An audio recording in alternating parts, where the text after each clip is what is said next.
So, I made some videos in this effort to repair the clutch on my D8 dozer, and I was rewatching the first 5 videos that I made last night. And the second video I made, I think perhaps I identified the problem, and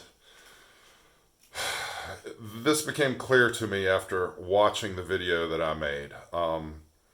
I went ahead and yanked the clutch and the brake assembly out, and there may be other problems, but this could be the main culprit why the clutch isn't working. And it basically comes down to a hell of a lot of corrosion and an inability for the fluid pump or fluid piping to seal because of the corrosion and some seals.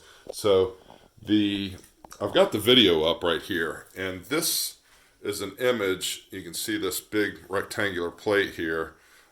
This is where the clutch valve assembly mounts to. And this is the big horizontal surface underneath the seat and fuel tank.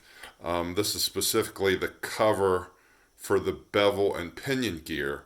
And if you look really closely, you can see the outline of the valve assembly that mounts over it and the 2 yellow nitrile seals. And it's just super, super crusty in and around that seal toward the front of the machine, I think is the real culprit. And also, I'll play the video. There's some additional funk on the bottom of the valve body itself.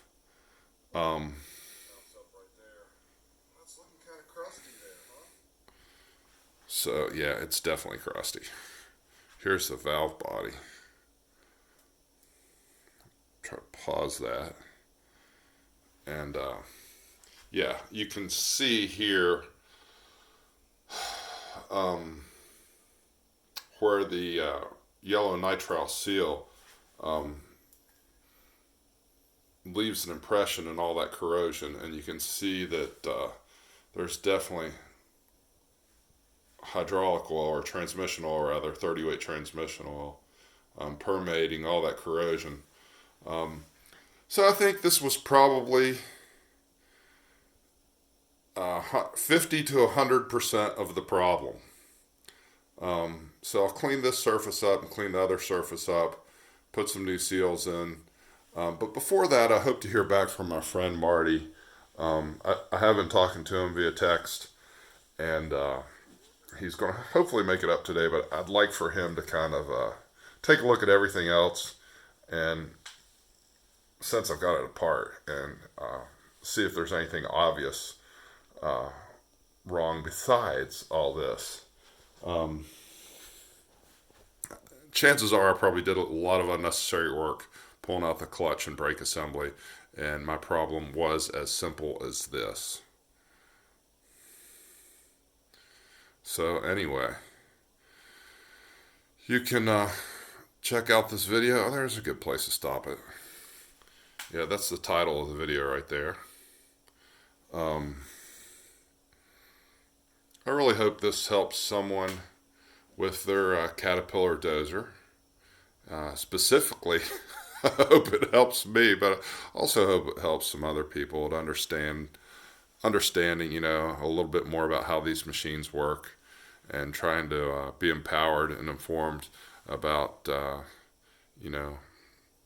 trying to fix and maintain their own dozer, regardless of how big or small it is and how new or old it is. But